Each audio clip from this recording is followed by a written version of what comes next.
నన్ను జ్ఞాపకము చేసుకోమనేది. అందుకు ఆయన వారితో, నేడు నీవు నాతో కూడా పరదేశంలో ఉన్నావని నిశ్చయముగా మీతో చెప్పుచున్నానని. మంచిది. ఇక్కడ జరుగుతున్న సంఘటనలో ఒకటి చూద్దాము జాగ్రత్తగా. మొదటిది ఏం ధ్యానించుకున్నాము? తండ్రి మీరేం చేయించున్నారు మీరు ఎరుగరు కనుక. అలాంటి హృదయం మనలో కూడా, అంటే తెలిసి చేసినా తెలవకి చేసినా మనము వారిని ఎరుగుతాం. అక్కడ రావడం వారు శాస్త్రులు పరిచయులు అందరూ తెలిసి తప్ప చేశారా తెలవక తప్ప చేశారా? తెలిసేదా? అయినా కానీ వేసేమంటున్నారు. రెండవదిగా ఒక ఇద్దరు దొంగలు, కుడి చేతి వైపు ఎడమ చేతి వైపు ఒకరు, కుడి చేతి వైపు ఒకరు, ఇద్దరు దొంగలు యేసు ప్రభువు వారికి అటుగా ఇటుగా ఉన్నారు. పైన మనం చూసుకుంటే చాలా మంది అపహసిస్తూ ఉన్నారు. అక్కడ రాములు గారు ఉన్నారు, వాళ్ళు కూడా అంటున్నారు క్రీస్తు అయిన 35 చివరి లైన్, క్రీస్తు అయిన నన్ను కాదు రక్షించుకోలేదని అపహసించింది. అతను సైనికులు ఆయన ఎదురుకు వచ్చేది.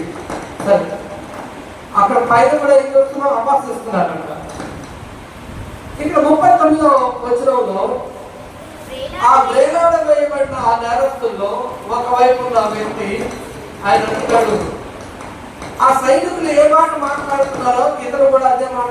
నీవు క్రీస్తు అయితే, నువ్వు క్రీస్తువే కదా, నువ్వు క్రీస్తు అనే చెప్పుకుంటున్నావు కదా, అయితే నిన్ను నువ్వు రక్షించుకో, మమ్మల్ని కూడా. వీడే దొంగ. నేరాన్ని బట్టి వాడికి శిక్ష వచ్చింది.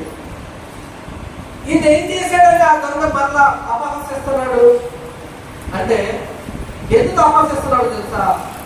పక్కన ఉన్న వాళ్ళని చూసి వీడు కూడా అపహసించడం మొదలు పెట్టాడు. పక్కన ఏం అపహసిస్తున్నాడు? నువ్వు క్రీస్తు అయితే దిగిరా అంటున్నారు. శిలువ నుంచి నాలుగు వారందరూ ఎగతాళి చేస్తున్నారు, ఏం చేస్తున్నారు? అపహసిస్తున్నారు.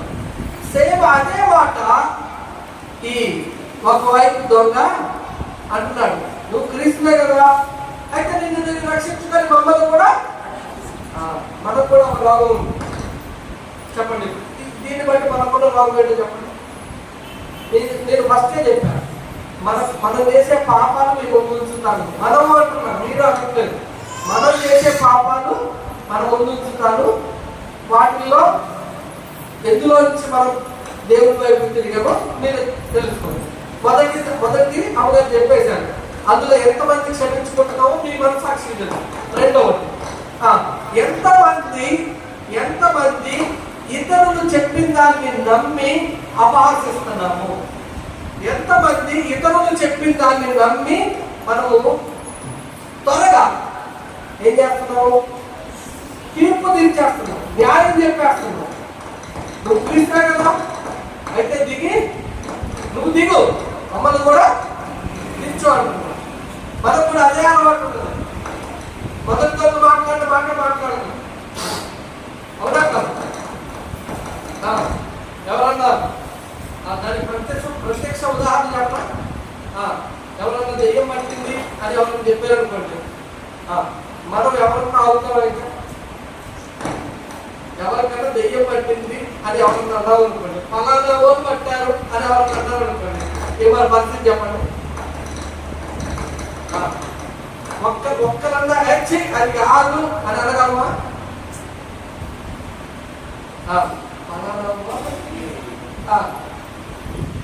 ఇది ఎట్లా అయింది తెలుసా? ఇక్కడ స్టార్ట్ అయింది.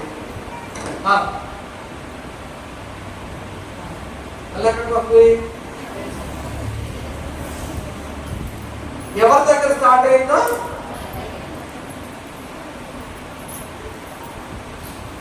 ఇప్పుడు మనం అపహసిస్తున్నామా లేదా? దేవుని విషయంలో అదే జరిగింది, ఇప్పుడు కూడా అదే చేస్తున్నాం. మనం చెయ్యకూడదు ఏదో చేస్తున్నాం, చేసి కూడా మనం ఏమంటున్నాం? నేనేమి చెయ్యలేదు, నా తప్పేమి లేదు, నాకు ఏ పాపం అంటవాను అయ్యా, నాకు ఏ పాపం తెలవదండి. ఈ ప్రత్యక్ష ప్రచారం చేసింది ఎవరు మరి? ఈ ప్రత్యక్ష ప్రచారం చేసింది ఎవరో చెప్పండి. నాకు ఏ పాపం మరి ఎవరు చెప్పారు?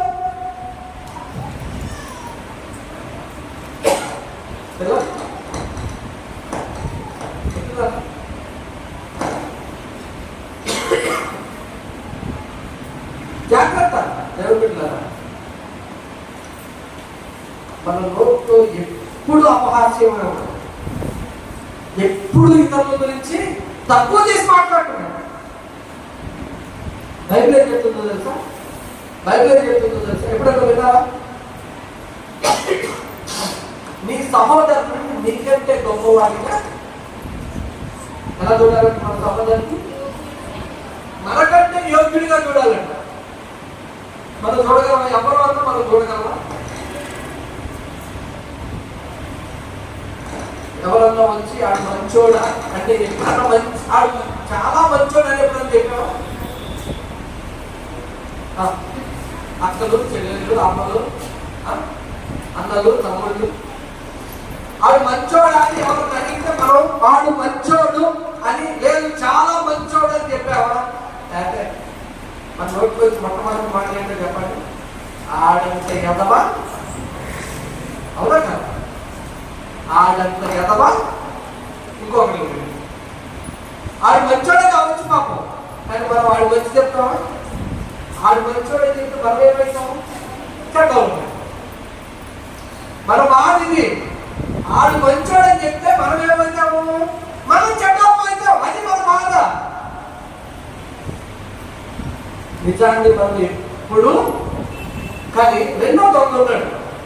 ఏమంటున్నాడు దొంగ? చూడండి, రెండో దొంగ ఏమంటున్నాడు?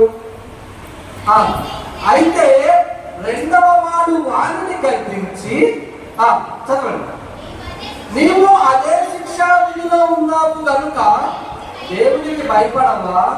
మనకైతే ఇది న్యాయమే. ఏంటండి? మనకైతే ఇది న్యాయమే. ఎందుకు?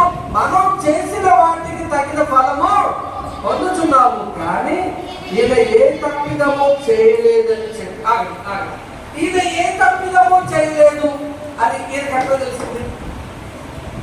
ఈ రెండో దాన్ని ఎలా కనిపెట్టాడు? ఈయన యేసు ప్రభు నిజమైన దేవుడు, ఈయన ఏ తప్పిదమో చేయలేదని ఎలా కనిపెట్టాడు?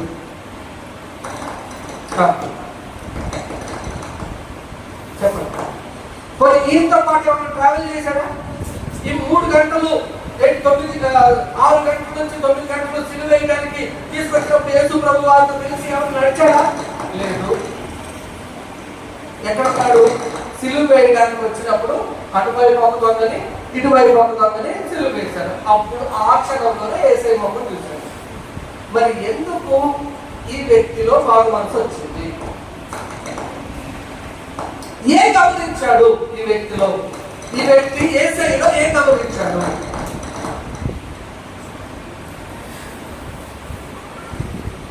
చేసిన పాపాన్ని కూడా ఒప్పుకుంటున్నాడు. మీరు జాగ్రత్తగా గమనించండి. అక్కడ ఏమంటున్నాడు చూడండి, మనకైతే ఇది న్యాయమే, మనం చేసిన వాటికి తగిన ఫలము పొందుతున్నాము, కానీ ఈయన ఏ తప్పిదము చేయలేదు. మనకైతే న్యాయమే, మనం చేసిన పాపానికి, మనం చేసిన తప్పుకి, మనం చేసిన అపరాధానికి ఈ శిక్ష మనకి కరెక్టే, కానీ ఈయన ఏ తప్పిదం ఎలా చెప్పాడు అంటే, దానికి మొదటి మాట, సిలువలో పలికిన మొదటి మాట ఈ వ్యక్తి గమనించాడు. ఏ వ్యక్తి? రెండవ వ్యక్తి గమనించాడు. ఏం చెప్పాడు? యేసయ్య మొదటి మాట ఏం చెప్పాడు? తండ్రి మీరేమి చేస్తున్నా మీరు. ఆ మాట ఎప్పుడైతే ఈ దొంగ చెవిన పడిందో ఎప్పటి ఇతని హృదయం కరిగిపోయింది. ఎప్పుడైతే ఆ మాట విన్నాడు ఆ దొంగ, ఆ యేసు పలికిన మొట్టమొదటి మాట ఎప్పుడైతే ఈయన హృదయంలోకి వెళ్ళిందో ఎప్పటి ఈ దొంగ మనసు కలిగితే ఇంత వాళ్ళు చేసే న్యాయం ఏంటో తెలుసు, వాళ్ళు చేసే గౌరవం ఏంటో తెలుసు, ఇంత శిక్షించారు, అయినా కానీ ఈయన ఒక్క మాట కూడా అనకుండా తండ్రి వీరేమి చెబుతున్నారు, వీరెరుగురు కనుక నేను క్షమించు. అయితే ఈయనే నిజమైన లోక రక్షకుడు. ఆమేన్. ఈయనే నిజమైన లోక రక్షకుడు అని చెప్పి అప్పటికప్పుడు తన పాపాన్ని ఒప్పుకొని, యేసే ముందు ఒప్పుకున్నాడా లేదా? యేసే ముందు ఒప్పుకున్నాడా లేదా? ఎవరు ఒప్పుకున్నాడు? ఇది మనకైతే న్యాయమే అని చెప్పి ఇప్పుడు యేసేతో మాట్లాడుతున్నాడు. ఇప్పుడు దాకా ఎవరితో మాట్లాడి? ఇంకో దొంగతో మాట్లాడుతున్నాడు. ఇప్పుడు యేసేతో మాట్లాడితే ఏం మాట్లాడుతున్నాడు చూద్దాం. యేసు, నీవు నీ రాజ్యముతో వచ్చినప్పుడు, రాజ్యములోనికి వచ్చినప్పుడు కింద ఉందంటే కొన్ని రాజ్యముతో వచ్చినప్పుడు నన్ను జ్ఞాపకం చేసుకుని మనను. అందుకు ఆయన వారితో, నేను నీవు నాతో కూడా పరదేశంలో ముందు వారి నిశ్చయముగా మీతో చెప్పుచున్నాను. ఎంత గొప్ప మాట తెలుసా దేవుని బిడ్డలారా, ఎంత గొప్ప మాట తెలుసా? యేసయ్య అప్పటికప్పుడు పాప క్షమాపణ ఇచ్చేశారు.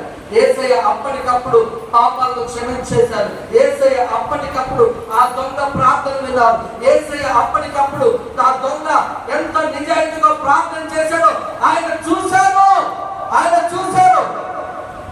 చూసి ఏమంటున్నారు? ఆ దొంగ ఎవరు ప్రార్థన చేశాడు? అయ్యా, నీ రాజ్యంతో వచ్చినప్పుడు నన్ను జ్ఞాపకం చేసుకో అంటే యేసయ్య అంటున్నారు, నేడు నీవు నాతో కూడా నేనే. అందుకనే చెప్తున్నాను, నేనే రక్షణ దినం. ఇదే చివరి అవకాశం కావచ్చు. ఇదే మనకి ఒకవేళ, దయచేసి గమనించండి, చివరి మంచి శుక్రవారమే కావచ్చు. ఇప్పుడు ఏం చేయాలి? మనమందరం ఏం మార్పు రావాలని మనలో ఇందాక చెప్పాను, మారు మనసు పొందాలి. ఏ పొందాలి? మనము మారు మనసు పొందాలి. మారు మనసు లేని ప్రజలు ఎక్కడ ఉంటారు? నరకాగ్నిలో ఉంటారు. ప్రియమైన దైవ జనాంగమా, దయచేసి గమనించండి, మారు మనసు.